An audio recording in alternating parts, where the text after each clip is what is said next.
story of Iraq-Kuwait relations begins after the collapse of the Ottoman Empire. With the rise of new nation-states, unresolved territorial claims simmered in the Middle East. Iraq, once part of the Ottoman Basra province, argued that Kuwait was an integral part of its territory. This idea grew stronger over time, especially under the Ba'athist regime led by Saddam Hussein. Iraq's claim to Kuwait intensified during Saddam Hussein's reign. Nationalistic rhetoric portrayed Kuwait's independence as a colonial construct imposed by Britain, and Iraq saw the region's separation as unjust. After the Iran-Iraq War, Iraq was left in ruins. The country owed billions of dollars to its Gulf neighbors, including Kuwait. Despite Iraq's role as the self-proclaimed defender of Arab unity against Iran, Kuwait and Saudi Arabia were unwilling to forgive the debt. Adding to the tension, Kuwait's oil production exceeded its OPEC quotas, flooding the market and driving down prices. For Iraq, already crippled by debt, this was a blow it couldn't afford. Another point of contention was the Rumelia oil field, which straddled the Iraq-Kuwait border. Iraq accused Kuwait of slant drilling into its territory, claiming Kuwait was siphoning off Iraqi resources. This claim was not just about oil, it symbolized years of growing mistrust.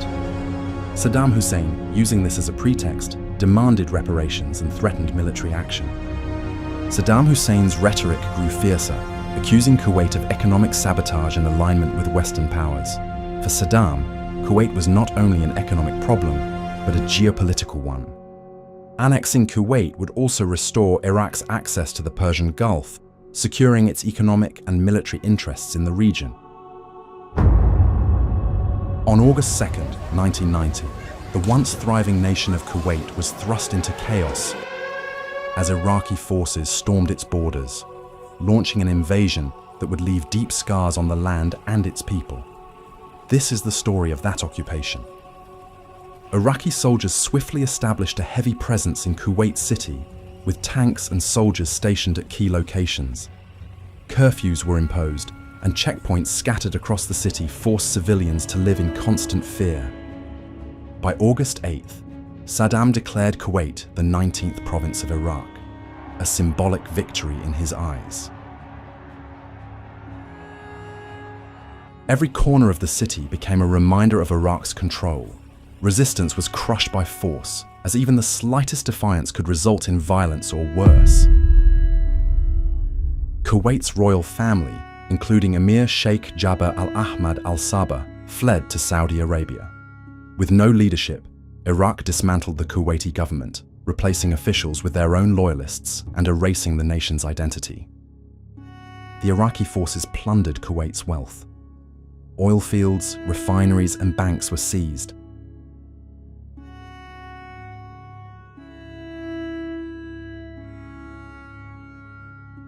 While cultural treasures and national assets were looted. The occupation sought not just to cripple Kuwait economically, but to erase its heritage, leaving deep scars on the nation's soul. The streets of Kuwait City turned into a war zone. Civilians lived in constant fear as soldiers cracked down on any signs of resistance. Homes were raided, families interrogated, and people disappeared without a trace. Despite the overwhelming odds, small pockets of resistance fought back. Underground networks disrupted Iraqi operations, sabotaged military equipment, and relayed information to the outside world. But the retaliation was swift and brutal. Resistance fighters were captured, tortured, and executed to serve as a warning to others. Iraqi forces targeted government officials who refused to cooperate. Many were publicly executed, creating a power vacuum that further crippled Kuwaiti resistance. Families were torn apart, and the nation's leadership was systematically erased. No one was safe. Iraq's occupation was marked by horrific human rights abuses. Mass executions, disappearances, and sexual violence spread fear and pain throughout the population. Thousands of innocents were killed, including entire families, and many more suffered at the hands of the occupiers. Thousands of Kuwaitis fled to neighboring Saudi Arabia, seeking refuge from the violence. Refugee camps became home to displaced families, but life was harsh, and the pain of separation lingered. Kuwait's economy was left in shambles, and rebuilding would require years of effort and international aid. Despite the occupation's brutality, hope never died. Resistance movements continued to grow in strength, providing crucial intelligence to coalition forces and continuing to fight for Kuwait's liberation. From their exile, the Kuwaiti royal family established a government in exile. They worked tirelessly to rally global support, turning to the United Nations and the United States for help. Their efforts led to UN resolutions demanding Iraq's immediate withdrawal. The United Nations, with a sense of collective responsibility, immediately condemned the invasion. Resolution 660 was passed within days, demanding Iraq's immediate withdrawal from Kuwait, followed by Resolution 661, which imposed stringent economic sanctions on Iraq. Operation Desert Shield began in August 1990, focused on defending Saudi Arabia and assembling forces in the region, with Arab states like Egypt and Saudi Arabia playing critical roles. In January 1991, Operation Desert Storm began, marking the start of a massive military campaign.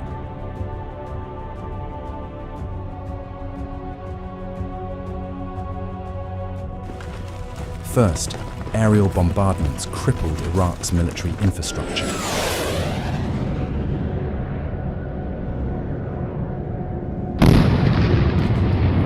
With overwhelming firepower, the coalition forces swiftly dismantled Iraq's defenses, but the final blow would come on the ground. In February 1991, coalition forces launched a ground assault.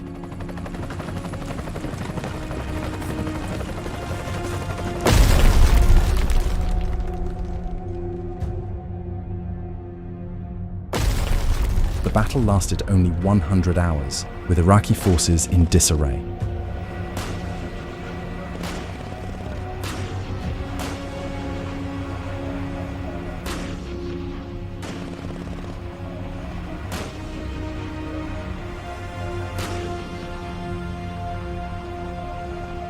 As Iraqi forces retreated, they set Kuwait's oil wells ablaze, creating an environmental disaster. Toxic smoke covered the sky, and the fires burned for months, poisoning the land. The devastation was not just economic, it was ecological. Kuwait's land and water were poisoned, and the country's future was left in ruins. The coalition's victory came at a heavy cost. Despite the defeat of Iraqi forces, Saddam Hussein's regime remained in power, though severely weakened. Kuwait now faced the daunting task of rebuilding a shattered nation, but the international community rallied to its side. With the support of international allies and its own resolve,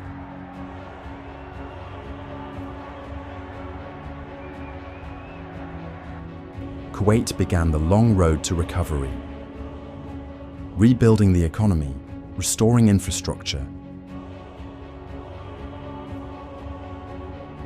and healing the wounds of war became the focus. For Iraq, the consequences were dire. UN sanctions crippled its economy, and internal dissent grew, leading to uprisings by the Kurds and Shiite populations. Saddam Hussein's miscalculation was his belief that Iraq could act without consequence. He underestimated the unity of the international community and the resolve of the Arab states. The Gulf War marked a shift in the region's geopolitics, with Western powers, especially the US, expanding their military presence. Today, Kuwait is a beacon of prosperity and stability in the Middle East, rebuilding its legacy and charting a path toward a brighter future. Kuwait's journey reminds the world that even in the darkest moments, hope and determination can guide a nation to rebuild.